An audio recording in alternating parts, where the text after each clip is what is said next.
Welcome to రా sports. నేను మీ రమేష్ని. Gujarat Titan CSK మధ్య జరిగిన మ్యాచ్ ఈరోజు గుజరాత్ టైటాన్ అద్భుతంగా ఆడింది. చాలా రోజుల తర్వాత శుభం గిల్ తన పర్ఫార్మెన్స్ చూపించిందని చెప్పేసేయాలి. పాపం శుభం గిల్ని T20 వరల్డ్ కప్కి సెలెక్ట్ చేయకపోవడంతో తను కాస్త కసిగా ఉన్నాడని ఈ మ్యాచ్ చూస్తే మనకు తెలుస్తుంది. తను సెంచరీ కొట్టాక కూడా ఒక ఉద్వేగభరితంగా తను సైగల ద్వారా నేను ఇంకా ఆడగలను, నేను ఇంకా ఆడతాను, నాలో ఆ సత్తా ఉందని చెప్పేసి ఒక చూపించే సైగలు కూడా చేసిందని మనకు మ్యాచ్ చూసిన ఎవరికైనా తెలుస్తుంటుంది. చాలా రోజుల తర్వాత శుభం గిల్ తన సొంత ఆట అంటే ఇంతకుముందు శుభం గిల్ని మనం ఏ రూపంలో చూసామో తను ఈరోజు అలా ఆడాడు, సూపర్గా ఆడాడు. అలాగే సాయి సుదర్శన్ ఎంత సూపర్ అని అంటే తను ఓవరాల్ టోటల్ ఐపీఎల్ కెరీర్లో చూస్తే తను 1000 పరుగులు కేవలం 25 మ్యాచ్లలోనూ చేశాడు. మిగతా వాళ్ళందరూ సచిన్ టెండూల్కర్, విరాట్ కోహ్లీ 33-35 మ్యాచెస్లలో 1000 రన్స్ కంప్లీట్ చేసేస్తే సాయి సుదర్శన్ ఒక్కడే 25 మ్యాచ్లలో 1000 రన్స్ని కంప్లీట్ చేసిన యంగ్ బ్యాట్స్మెన్ అని చెప్పొచ్చు. Super batsmen. కామెంటరేటర్ కానీ లేకపోతే సీనియర్స్ కానీ తన గురించి అసలు సూపర్గా చెప్తున్నాడు. అసలు యాక్చువల్గా ఇలాంటి వాళ్ళని ఎందుకు T20 వరల్డ్ కప్కి సెలెక్ట్ చేయలేదనేది కాస్తంత క్వశ్చన్ రేజ్ అవుతూ ఉంది. సీనియర్స్ అయిన క్రీడాకారులు కూడా అడుగుతూ ఉన్నారు.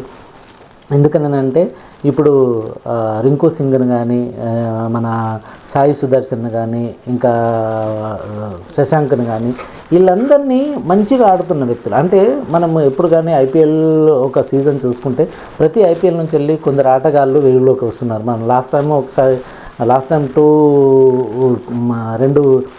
ఐపీఎల్ చూసుకున్నట్లయితే జైస్వాల్ని ఐపీఎల్ నుంచి వెళ్ళి తను మనకు ఇండియన్ టీంలోకి వచ్చాడని చెప్పేస్తారు. ఎందుకంటే లాస్ట్ టైం తను చాలా పర్ఫార్మెన్స్ బాగా చూపించాడు, మంచిగా ఆడాడు కాబట్టి డైరెక్ట్ తనకి ఇండియా స్క్వాడ్లో తనకు ఛాన్స్ దొరికింది. అలాగే కానీ ఈ ఇయర్ మీరు జైస్వాల్ ఒక పర్ఫార్మెన్స్ చూస్తే మనకు తెలుస్తుంది తను ఎంత పేలవంగా ఈ సంవత్సరం ఆడుతున్నాడని. అంటే కొన్ని మ్యాచ్లు మంచిగానే ఆడుతున్నా కానీ అన్ని మ్యాచ్లలో తన పర్ఫార్మెన్స్ చూపించట్లేదు. లాస్ట్ ఇయర్ అయితే తను సూపర్గా అన్ని మ్యాచ్లలో తను దిగితే అంటే బ్యాట్ పట్టుకొని ఓపెనర్గా వెళ్తే 50 రన్స్ అయ్యింది, బయటకు వచ్చేవాడు కాదు. కానీ ఈసారి మనం చూస్తున్నాము సింగిల్కి, డక్అవుట్కి లేకపోతే 10 సింగిల్ డిజిట్లోనే అవుట్ వస్తున్నాడు జైస్వాల్.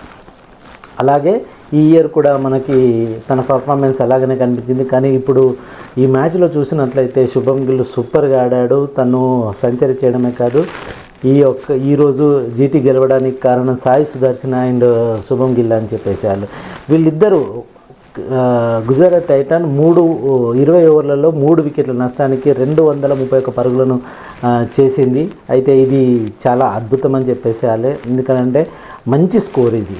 అయితే ఇది సిఎస్కేకి పెద్ద స్కోర్ ఏమి కాదు. అంటే జనరల్గా మనము చూసినట్లయితే 220, 235 ఇలా ఈజీగా చేసే సిఎస్కే ఈరోజు చాలా తడబడిందని చెప్పేసారు. ఫస్ట్ పవర్ ప్లే అప్పుడు 3 వికెట్లను కోల్పోయింది. కీలకమైన 3 వికెట్లను ఓన్లీ పవర్ ప్లేలను కోల్పోవడం అని అంటే ఫస్ట్ ఓవర్లోనే 2 వికెట్లు పోయినాయి. అందుకోసమే సిఎస్కే కాస్త వెనుకబడింది, ఆచితూచి ఆడింది. అప్పటికీ మంచిగానే ఆడారు. ఫస్ట్ డౌన్, సెకండ్ డౌన్ వచ్చిన బ్యాట్స్మెన్ వాళ్ళ భాగస్వామ్యంలో 119 రన్స్ మంచిగానే వెళ్ళాయి. కానీ తర్వాత శివం దుబే కూడా అనవసరమైన షాట్స్కి వెళ్ళి క్యాచ్ అవుట్ అయ్యాడు. అలాగే అందరూ అనవసరమైన అంటే మీన్స్ స్కోర్ రీచ్ అవ్వాలనే ఒక తొందరలో, స్కోరు కొట్టాలన్న తొందరలో వీళ్ళందరూ హిట్ షాట్స్కి బిగ్ షాట్స్కి వెళ్ళేసి క్యాచ్ రీచ్ అవుట్ అయ్యారు. మనకు మ్యాచ్ చూసిన ఎవరికైనా తెలుస్తుంది. కానీ ఇంకొక 20 రన్స్ షార్ట్ చేయగలిగితే సిఎస్కే ఈజీగా గెలిచేది. ఫీల్డింగ్ కొంచెం సిఎస్కే బాగా చేసి ఉండగలిగితే, కొంచెం రన్స్ను కట్టడి చేయగలిగితే, ఒక 20 రన్స్ షార్ట్ అయి ఉన్నా కానీ ఈజీగా సిఎస్కే దీన్ని రీచ్ అయ్యేది. ఎందుకనంటే రన్స్ కొంచెం మరీ డీప్గా డిస్టెన్స్ ఉండకుండా కొంచెం తగ్గినట్టు ఉంటే ఈజీగా సిఎస్కే కొట్టేది. కానీ ఈరోజు అంత లేకుండా కేవలం 9 బాళ్ళల్లో 50 రన్స్ 6 బాల్స్లలో 50 రన్స్ కొట్టాల్సి వచ్చింది. అందుకు గాను కొట్టలేకపోయారు. ఈవెన్ దో ధోని కూడా తన వంతుగా ప్రయత్నం చేశాడు, కానీ కుదరలేదు. ఎందుకనంటే ఏ వ్యక్తి అయినా కొన్ని లిమిట్స్ ఉంటాయి, ఆ లిమిట్స్ దాటి ఎవరు ఏం చేయలేరు. అందుకోసం ధోని కూడా తన వంతుగా ఏం చేయాలి, ఎన్ని 6 కొట్టాలి, ప్రేక్షకులు అలరించడానికే తను కొంచెం బ్యాట్సింగ్ ఆర్డర్లో ముందుకు వచ్చేసి కొంచెం తను చూపించాడు. ఓవరాల్గా చూసినట్లయితే ఈరోజు గుజరాత్ టైటన్స్ మంచి పర్ఫార్మెన్స్ చూపించింది. చాలా రోజుల తర్వాత టీం యొక్క అన్ని విభాగాలలో అంటే మీన్స్ బౌలింగ్, ఫీల్డింగ్, బ్యాటింగ్ విభాగంలో అన్ని డిపార్ట్మెంట్లలో వీళ్ళు సూపర్గా ఆడి ఈరోజు విజయం సాధించారు. అలాగే సిఎస్కే కూడా బాగానే ఆడింది. మొత్తం 20 ఓవర్లలో 8 వికెట్ల నష్టానికి 196 రన్స్ మాత్రమే చేయగలిగింది. మిగతా రన్స్ చేయలేక ఓడిపోయిందనే చెప్పేసేయాలి.